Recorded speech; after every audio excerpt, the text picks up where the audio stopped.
Bem-vindos, amantes das notícias impopulares. E hoje nossas manchetes são: Nelson Piquet, o piloto que enganou o diabo, mas teve que ser chofer do capeta. Piquet diz em entrevista que Senna não gostava de mulher. Frase polêmica: gays na Fórmula 1. Se tiver, eu como. Divirta-se com a história sensacionalista do tricampeão Nelson Piquet e como ele enganou o diabo, mas teve que ser chofer do capeta. Este é um conto baseado em fatos reais sobre a trajetória de um dos maiores pilotos de Fórmula 1, depois do Senna: Alain Prost, Michael Schumacher, Emerson Fittipaldi, Lewis Hamilton, Fernando Alonso e Niki Lauda. O controverso de língua afiada, Nelson Piquet, nasceu no Rio de Janeiro em 1952 e desde pequeno demonstrava um lado competitivo muito forte. Filho de uma família tradicional, seu pai, Estácio Gonçalves Souto, era médico e deputado federal pelo PTB, o Partido Trabalhista Brasileiro. Com perfil de extrema-direita ultraconservadora, votou contra a Emenda Constitucional número 4 e foi nomeado Ministro da Saúde. Seguindo suas convicções retrógradas, filiou-se à ARENA, Aliança Renovadora Nacional, o partido de sustentação do governo e ditadura militar que nasceu em 1964. Seus métodos e convicções políticas e pessoais influenciam a formação intelectual do jovem Nelson, que foi criado com todos os dogmas racistas, homofóbicos e desprezíveis que um ser humano pode ter.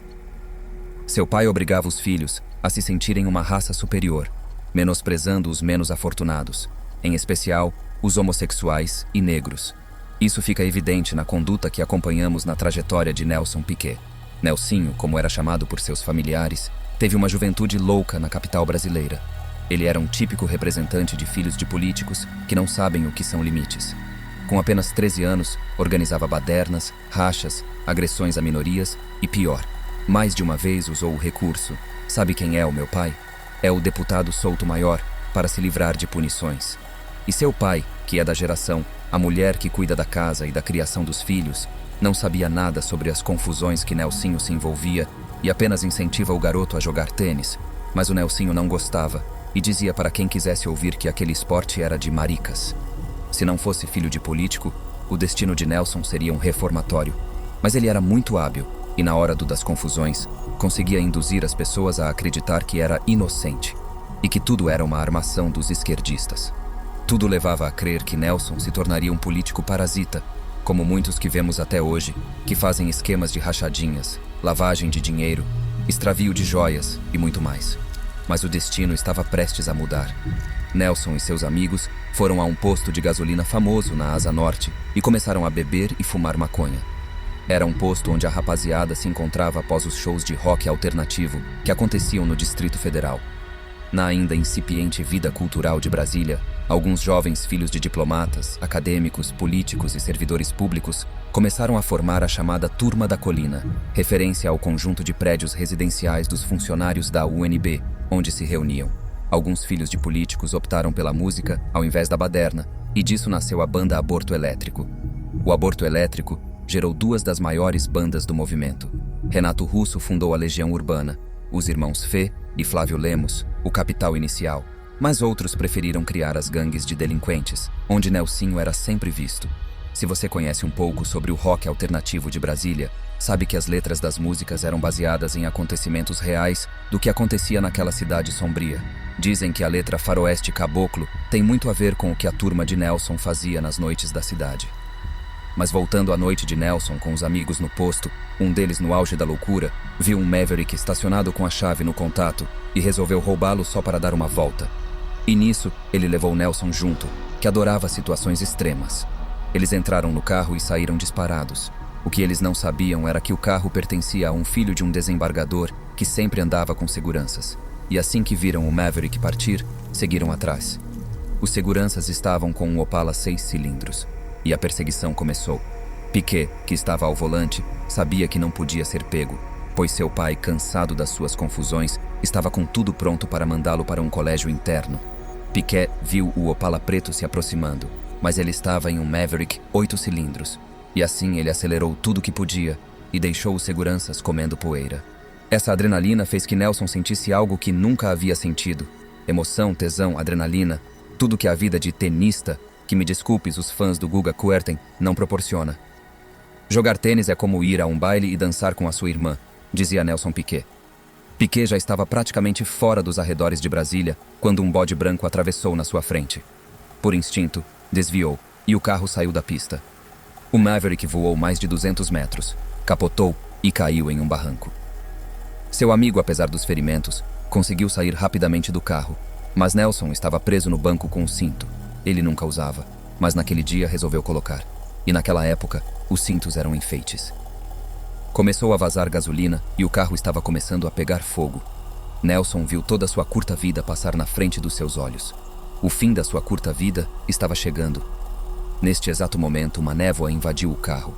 E no meio desta névoa, ele viu a silhueta de um homem bem vestido, usando um terno branco, com um semblante amigável, e que falou com uma voz extremamente calma. Você precisa de ajuda, meu amigo? Nelson, sem entender direito o que estava acontecendo, respondeu. Me tira daqui, eu não quero morrer. E o homem falou. Posso tirar, mas vou querer algo em troca. E Nelson disse. E o que você quer? Isso aqui vai explodir, gritou Nelson. Eu quero a sua alma, disse o homem. Nelson, filho de político e que vivia de tirar vantagens dos outros, falou. Podemos fazer um acordo. Eu entrego minha alma se conseguir ter sucesso no que fizer daqui para frente. Mas só se eu vencer o campeonato mais competitivo do mundo de corridas. O homem de terno branco achou o acordo patético e simples, pois estava escrito que Nelsinho seria destaque na Fórmula 1, sorriu e disse, trato feito. Neste instante, Nelson sentiu o seu cinto soltar e ao olhar em direção ao homem que falava, não havia nada lá. Nelson saiu rapidamente do carro que explodiu. Seu amigo começou a rir e para eles aquilo ficou como mais uma piada. Nelson, encostado em uma árvore, perguntou, você viu aquele homem com o terno branco? E o amigo respondeu, homem? Cara, não tinha ninguém com você. E se tivesse eu teria visto. Como havia bebido muito, Nelson se questionou se realmente tinha visto o homem do terno branco ou se tudo tinha sido apenas um sonho. E também nenhum dos dois viu para onde o bode branco tinha ido. Antes que a polícia chegasse, eles saíram de lá e pegaram um táxi para voltar ao posto onde estava o resto da turma. Chegando ao posto, algo muito estranho aconteceu. O Maverick estava no mesmo lugar, intacto, e o amigo falou, vamos roubar aquele carro? Nelson, confuso, não entendia o que estava acontecendo, pois já tinha vivido aquilo. Ao ir em direção ao Maverick, Nelson teve uma visão que assustaria o próprio demônio. Dentro do carro estava o homem de terno branco, que sorriu e disse, não, garoto, você não vai roubar este carro novamente. E assim que Nelson se virou para falar com o amigo, o carro desapareceu. Como havia consumido muitas drogas, Nelson achou que tudo não passou de um delírio e resolveu esquecer o que havia acontecido. Mas uma coisa ficou. A vontade de correr. Nelson ficou entusiasmado com a possibilidade de correr profissionalmente e contar a novidade para seu pai, mas ele com seu jeito autoritário falou, não vai ser um vagabundo vivendo de corrida. Seu lugar é comigo no consultório e para seu futuro na política, é melhor você jogar tênis. E não quero ouvir essa conversa que é coisa de maricas. Então, já que o velho não aprovava sua carreira automobilística, Nelson resolveu usar o nome de solteira de sua mãe, a dona Clotilde, escrito erroneamente como Piquet, para começar a correr de kart no início da carreira, para esconder sua identidade. O velho Estácio queria que o filho fosse tenista profissional, tendo inclusive o presenteado com uma bolsa numa escola em Atlanta, nos Estados Unidos. Nelson chegou a ser premiado como um bom tenista, porém não achava o esporte suficientemente excitante para que dedicasse a este sua carreira, além de achar que era um esporte de viado. Ainda assim, o gosto pelo tênis o fez adotar como desenho de seu capacete uma bola de tênis estilizada. Paralelamente, Nelson cursou engenharia mecânica na UNB até o 3º período. Depois da experiência sobrenatural que teve dirigindo o Maverick Fantasma, Piquet iniciou sua carreira no kart aos 14 anos. Não era difícil para ele esconder de seu pai, que pelas atividades na política e sua postura retrógrada era um pai ausente. E assim, Nelson começou a se destacar sendo campeão brasileiro em 71 e 72. Após a morte de seu pai em 74, Nelson definitivamente assumiu seu nome com a grafia correta de Piquet. E pela mágoa com a falta de apoio de seu pai, ele nunca fez questão de usar o solto maior. Em entrevistas, chegou a dizer que dava azar. Ele realmente se destacava e já entre 76 foi campeão da Fórmula Super V. Durante as provas, Nelson sempre via o homem de terno branco, mas nunca conseguia falar com ele, que da mesma forma que aparecia, sumia. No ano seguinte, ele resolve tentar a sorte na Europa, seguindo o caminho aberto por Emerson Fittipaldi. Participando de algumas das provas do Campeonato Europeu de Fórmula 3, terminou em terceiro, com 2 vitórias, atrás do italiano Piercarlo Ghinzani e do sueco Anders Olofsson, que nunca se destacaram. Nelson estava em franca ascensão, e a presença do homem de terno branco começou a ficar mais nítida. Em um determinado dia após o treino, Nelson, ao entrar em seu motorhome, viu o homem de terno branco sentado em sua mesa. Nelson falou: "Senhor, nós nos conhecemos em Brasília, lembra?" E o homem, com aquela voz calma e tranquila, respondeu: "Estou do seu lado desde seus 14 anos, Nelson. E temos um acordo." Nelson já nem se lembrava do tal acordo, mas como sempre foi malandro, reafirmou: "O acordo terá que ser pago quando eu for campeão do campeonato mais competitivo do mundo de corridas." O homem de terno branco confirmou o trato e desapareceu, como de costume. Uma das maiores características do Nelson, além do seu inegável talento, era o acerto de carros. Nelson era chamado nos bastidores de relógio suíço devido à precisão de seus acertos. Mas Piquet não era otário e não passava informações para seus companheiros de equipe. E a Fórmula 1 precisava de acertadores de carros e estava cansada das disputas burocráticas entre Emerson, Niki Lauda, Jody Scheckter, Mario Andretti. Além disso, havia uma pressão muito grande com os brasileiros, que tinham seu melhor piloto, o Emerson Fittipaldi bicampeão. Porém, ele estava envolvido em uma aventura com uma escuderia 100% brasileira, a extinta equipe Copersucar Fittipaldi, para agradar o governo militar de Ernesto Geisel. Em 78, na Fórmula 3 inglesa, sagrou-se campeão e quebrou o recorde de Jackie Stewart de maior número de vitórias numa temporada.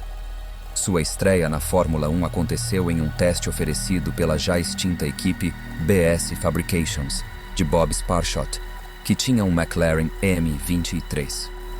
Pouco tempo depois, ainda em 78, Piquet estreou de fato em uma corrida, o Grande Prêmio da Alemanha, em Hockenheim, com um carro alugado da equipe Ensign. Neste ano, disputaria outros 3 GPs com o McLaren da BS Fabrications.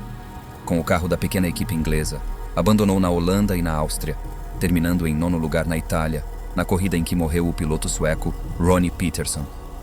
De toda forma, o brasileiro já era visto por muitos como uma promessa. Sua aparição meteórica rendeu elogios e uma profecia certeira do chefe de equipe da BS Fabrications, David Sims. "Aposto meu dinheiro com quem quiser que Nelson Piquet será campeão mundial em 3 anos." No GP do Canadá, já fazia a sua estreia pela Brabham, com um terceiro carro da equipe então comandada por Bernie Ecclestone. As primeiras vitórias, e assim, logo Piquet foi confirmado como segundo piloto para a temporada de 79. Na equipe inglesa, chefiada por Bernie Ecclestone e com Gordon Murray como projetista, Piquet teve como companheiro o austríaco Niki Lauda, já bicampeão, que abandonou a Fórmula 1 temporariamente antes do fim da temporada. Piquet sempre atribuiu a Lauda seu aprendizado sobre como negociar contratos e comunicar suas solicitações a OS engenheiros e mecânicos da equipe. O ano, porém, é marcado por alguns acidentes e muitas quebras. Foram 11 abandonos em 15 corridas, apenas 3 pontos, os primeiros pontos na carreira, com o 4º lugar na Holanda e o 15º lugar na classificação final. Já no ano seguinte, em 80, Piquet chegou em segundo no Grande Prêmio da Argentina e obteve sua primeira vitória na categoria no Grande Prêmio do Oeste dos Estados Unidos, no circuito de rua de Long Beach. Durante a comemoração, Piquet viu o homem de terno branco conversando com os dirigentes da equipe. Com outras 2 vitórias no ano, no Grande Prêmio da Holanda, em Zandvoort, e no da Grande Prêmio da Itália, em Imola, Piquet disputou diretamente o título com o australiano Alan Jones da Williams, até a penúltima prova, o Grande Prêmio do Canadá. Mas em 81, viria seu primeiro título mundial, após uma intensa batalha contra o argentino Carlos Reutemann da Williams. Na última etapa, o GP de Las Vegas, também nos Estados Unidos, Piquet terminou em 5º lugar, marcando 2 pontos, enquanto Reutemann não pontuou, chegando em 8º. O brasileiro venceu o campeonato por apenas 1 ponto de diferença. Em 82, como em muitos anos de carreira de Piquet, as inovações técnicas, especialmente a adoção do motor BMW Turbo, não permitiram um desempenho suficientemente competitivo das equipes Renault e Ferrari após a etapa brasileira. Um ano para ser esquecido, com a terceira morte durante a carreira de Piquet. Depois da morte de Gilles Villeneuve, após um acidente durante a sessão de qualificação final para o Grande Prêmio da Bélgica em Zolder, o italiano Riccardo Paletti também morreu na largada do Grande Prêmio do Canadá. Também foi nesse ano que Piquet protagonizou uma das cenas mais patéticas e hilárias da Fórmula 1. Quando estava próximo da fazer a troca de pneus e o reabastecimento no GP da Alemanha em Hockenheim, Piquet se aproximou do retardatário, o chileno Eliseu Salazar, e tentou a ultrapassagem na Ostkurve, a chicane norte do circuito alemão. Salazar não viu Piquet se aproximando, manteve a trajetória normal e os dois bateram. Após sair do carro, Piquet partiu para a agressão física contra Salazar, diante das câmeras de televisão, em uma cena que demonstra um pouco do seu temperamento competitivo e explosivo. Salazar não é piloto, é motorista, declarou Piquet à época. O seu segundo título foi contra a quadra francesa. A Renault de Alain Prost e René Arnoux e Patrick Tambay da Ferrari. Piquet consegue em 83 seu segundo título na última corrida, o GP da África do Sul em Kyalami. A tática da equipe era colocar pouca gasolina em um dos dois carros, assim forçava a concorrência a forçarem o ritmo e paravam para abastecer. Foi também o primeiro campeonato vencido por um carro com motor turbo na Fórmula 1. Na comemoração, Piquet viu o homem de terno branco, só que desta vez na cabine de narração de uma emissora brasileira ao lado de um famoso narrador, que segundo Piquet, só fala bosta. Piquet foi até lá, mas ninguém havia visto o tal homem de terno branco. Para a temporada de 84, a Brabham e o motor BMW não chegam a piorar. A McLaren, sob o comando de Ron Dennis, foi a equipe que veio para colocar ordem na Fórmula 1. As inovações introduzidas por Gordon Murray na Brabham não são suficientes, embora Piquet tenha conquistado 9 poles no ano. Chega a liderar por várias provas, mas abandona grande parte delas por problemas mecânicos. Piquet teve uma grande vitória. O modelo BT53, revisado, vai para o Canadá, em Montreal, com um radiador de óleo instalado no bico do carro. Durante a corrida, o radiador foi esquentando o pé do brasileiro, fazendo com que o piloto praticamente abandonasse a corrida. Porém, ele seguiu adiante para vencer de forma brilhante. No pódio, ele mostrava o dedo do pé com bolhas para Niki Lauda e Alain Prost. O brasileiro tenta uma reação vencendo em Detroit, nos Estados Unidos, mas fica por aí. Termina o ano em 5º lugar com 29 pontos. Na temporada de 85, a chance de brigar na frente foi impedida quando Bernie Ecclestone assinou um contrato de fornecimento dos pneus Pirelli. O desenvolvimento dos pneus italianos era um desafio de proporções gigantescas. Nenhum resultado poderia ser cobrado antes de 2 ou 3 anos. Piquet consegue uma vitória no ano. Ela aconteceu em Paul Ricard, na França. Sob muito calor, o brasileiro faz uma corrida bem planejada. Ultrapassa Ayrton Senna da Lotus e Keke Rosberg da Williams. Vai abrindo e fazendo um ritmo de corrida muito bom. As equipes de ponta com pneus da Goodyear não conseguem acompanhar o ritmo imposto pelo piloto brasileiro, porque o Brabham número 7 não dá nenhuma demonstração que fará a troca. Piquet vence com relativa facilidade. Foi a última vitória da equipe na categoria. Depois dessa vitória, volta à realidade. O piloto chega a conquistar a última pole da equipe em Zandvoort, na Holanda. Na semana do Grande Prêmio da Itália, Piquet fecha contrato com a Williams, na próxima temporada, para ocupar a vaga deixada por Keke Rosberg. Nessa corrida, ele termina em segundo e com Senna em terceiro lugar, pela primeira vez juntos no pódio. Na Bélgica, em Spa-Francorchamps, com a pista molhada, após a largada, Piquet escorrega na primeira curva La Source, perdendo várias posições. Ele fez uma enorme corrida de recuperação e terminou-a em 5º. Nas últimas 3 provas do campeonato, ele nem terminou. No último ano na Brabham, Piquet fechou em 8º lugar com 21 pontos. Williams Honda. No campeonato de 86, Piquet foi para a equipe de seus 2 vice-campeões, a Williams, para desenvolver, junto com seu companheiro de equipe, o inglês Nigel Mansell, o projeto dos motores turbo da Honda, apesar dos motores já equiparem a equipe desde 84. No primeiro ano, o carro mostrou-se competitivo. Porém, uma sucessão de resultados desfavoráveis e estratégias mal calculadas, como na última prova da temporada, GP da Austrália, onde, devido a uma cartada da Pirelli, que equipava a Benetton e ganhará a corrida anterior do México, sem trocar os pneus, forçou a concorrente, Goodyear, a usar um composto no GP da Austrália que tivesse o mesmo desempenho. Entretanto, isso não ocorreu, pois os pneus que Mansell utilizava naquela altura da prova, com o campeonato na mão, estouraram no retão de Adelaide, assim como os de Rosberg, McLaren, que era o líder, estouraram também uma volta antes. Isso forçou Piquet, que era líder naquele momento da prova, a parar e trocar os pneus.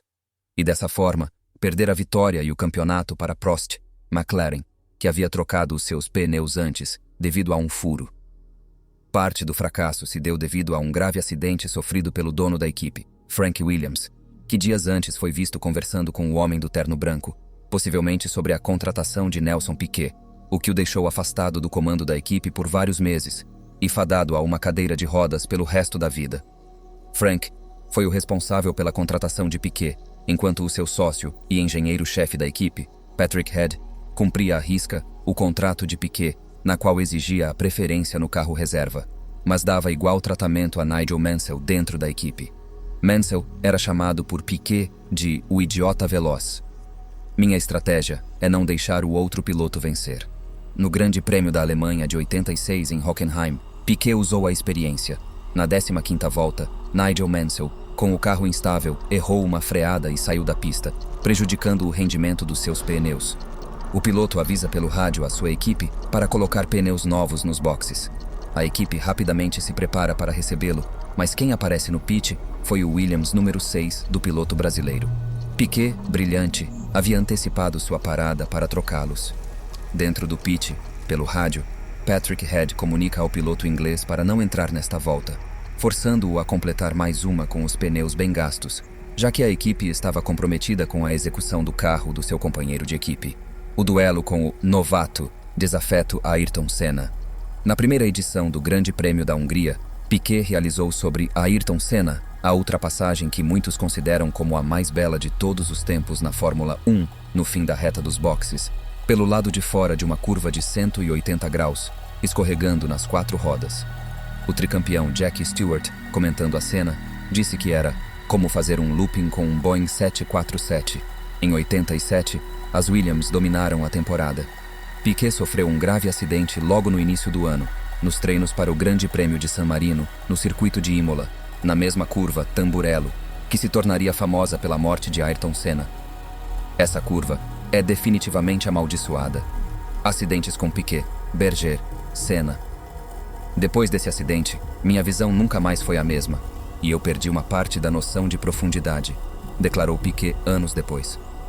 Mesmo assim, Piquet e Mansell disputaram o título corrida a corrida, e Piquet, para driblar evitar que o acerto do seu carro fosse passado ao inglês, lançou mão de suas conhecidas artimanhas, como testar com uma configuração ruim do carro, que muitas vezes seria copiada pelos mecânicos de Mansell, e alterá-la completamente minutos antes do treino ou da corrida. Cansado dos desentendimentos com seu companheiro Mansell, na semana do Grande Prêmio da Hungria, Piquet é anunciado como piloto da equipe Lotus para o campeonato seguinte. Ele ficou contente com a transação. Deram-me garantias de que eu teria todo o apoio para ser o primeiro piloto. Era uma oferta que eu não podia recusar. Além do mais, estive observando a Lotus nesta temporada e aproveitei a chance de me integrar a uma equipe tão competitiva. Nos treinos para o Grande Prêmio da Itália, em Monza, o piloto brasileiro estreia a suspensão ativa, consegue a pole e vence. Na prova seguinte, o novo componente é colocado no carro do piloto inglês, mas ele não consegue um acerto adequado. Para não favorecer apenas um lado, a equipe Williams resolveu retirar a suspensão dos 2 carros. A alegação é que o novo componente não estava totalmente pronto para enfrentar uma corrida e que seria muito arriscado colocar uma nova tecnologia sem ainda ter uma certeza plena de que ela seria melhor e mais resistente que a suspensão tradicional. A verdade é que Mansell não entendia o funcionamento correto dela, diferente do Piquet, que tirava máximo proveito. Resultado: na reta final, os 2 carros voltam para a suspensão convencional em condições iguais.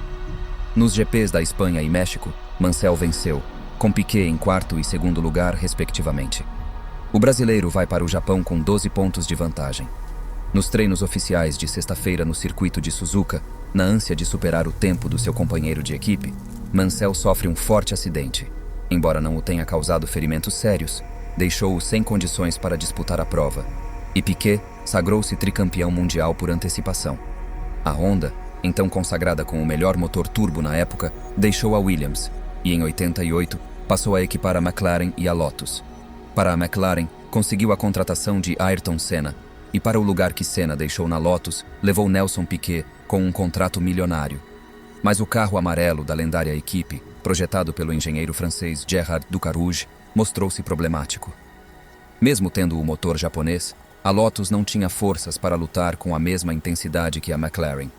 Sem o motor Honda para 89, a Lotus fechou com o Judd, um dos motores mais fracos da época. O time de Peter Warr contrata o projetista inglês Frank Durney, vindo da Williams da época de Piquet.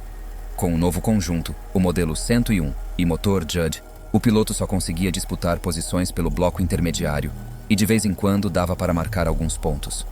Com equipamento fraco para brigar por melhores posições, o brasileiro não conseguiria se classificar para o Grande Prêmio da Bélgica, em Spa-Francorchamps, o mesmo acontecendo com o seu companheiro de equipe, o japonês Satoru Nakajima.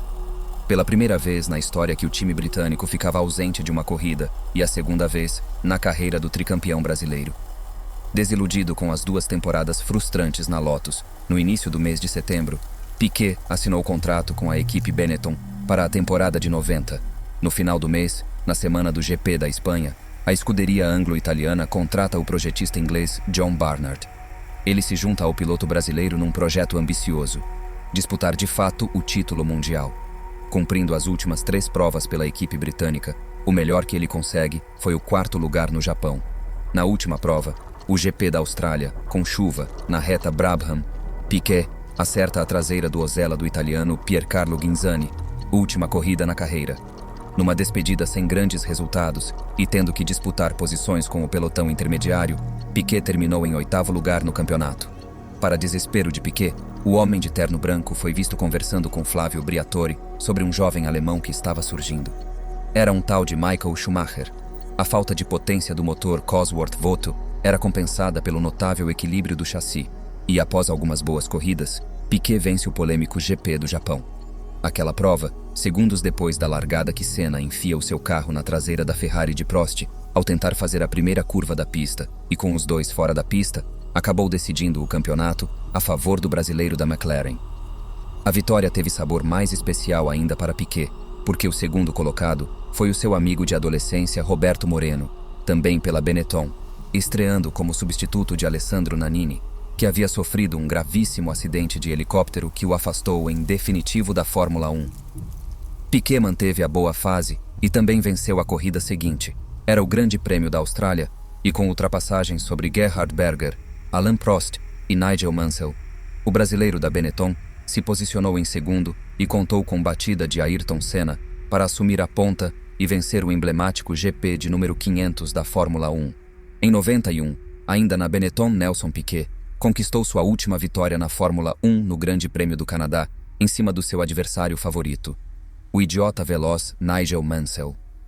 Mansell liderava a prova com mais de 50 segundos de vantagem e desacelerou para acenar para a torcida. Nisso, o carro morreu e não pegou mais. Piquet, que vinha em segundo, passou pelo Mansell parado e seguiu para a bandeirada. Após a vitória, Piquet passou pelo carro de Mansell parado e mandou um beijinho para o piloto inglês.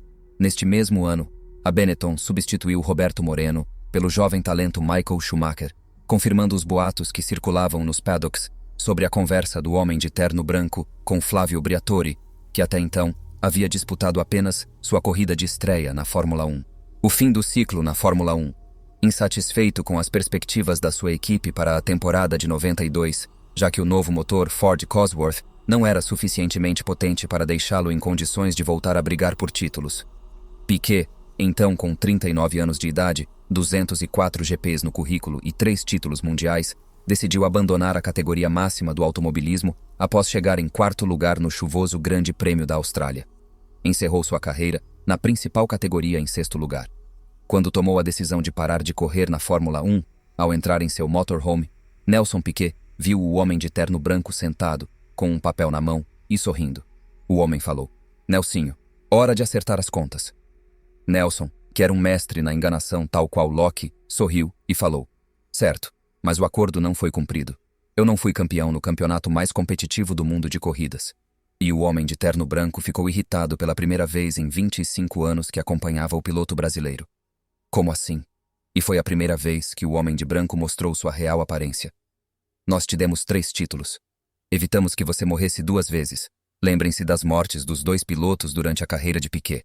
Agora vamos levar a sua alma. Nelson sorri diabolicamente e responde: a Fórmula 1 é a maior categoria de corridas, mas a Fórmula Indy é a mais competitiva. E é lá que vou correr. E lá não fui campeão. O homem de branco pegou o contrato e confirmou que Nelson havia trocado sua alma por ser campeão na categoria mais competitiva de corridas e não na mais famosa. Piquet tinha conseguido enganar o diabo, que se julga muito esperto, criou a letras miúdas de contratos, mas não revisou. O homem do terno branco teve que deixar para acertar as contas do Piquet na Fórmula Indy. Você pensou que tinha acabado? Pensou errado, amigo sombrio. E assim, Nelson Piquet Souto Maior se transformou no piloto que enganou o diabo. Ainda para finalizar seu plano para enganar o homem do terno branco, que comprou sua alma em seu acidente com o Maverick, Piquet decidiu correr as 500 milhas de Indianápolis com um Lola Buick da equipe Menards.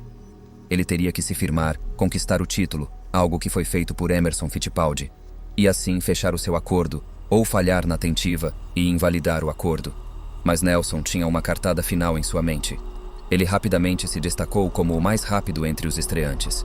Mas, em um dos treinos, um furo lento num pneu fez o carro rodar a toda velocidade na curva 4 e se espatifar de frente na mureta de proteção do circuito. Além de traumatismo craniano e lesão torácica, Piquet sofreu fraturas múltiplas nas pernas e nos pés.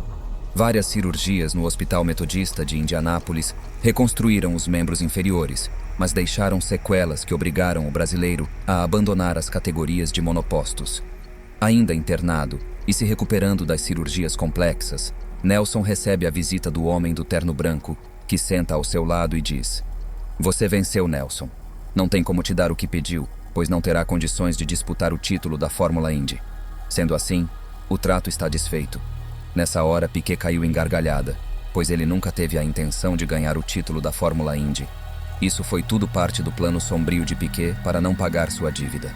Ele teve sucesso, fama, dinheiro e não precisou pagar o seu acordo. E Piquet, que sempre teve a língua afiada e muitos desafetos, falou para o homem do terno branco: tem um piloto que não gosta de mulher lá para vocês pegarem no meu lugar. E o homem do terno branco, com um sorriso diabólico, diz: nosso mestre está cuidando disso pessoalmente. Depois de enganar o diabo, Nelson Piquet seguiu sua vida em meio a muitas polêmicas após deixar de correr e atualmente é uma figura muito contestada por suas declarações absurdas. Ele responde a diversos processos por isso até hoje. Será que o homem do terno branco encontrou outra forma de punir o Nelson Piquet?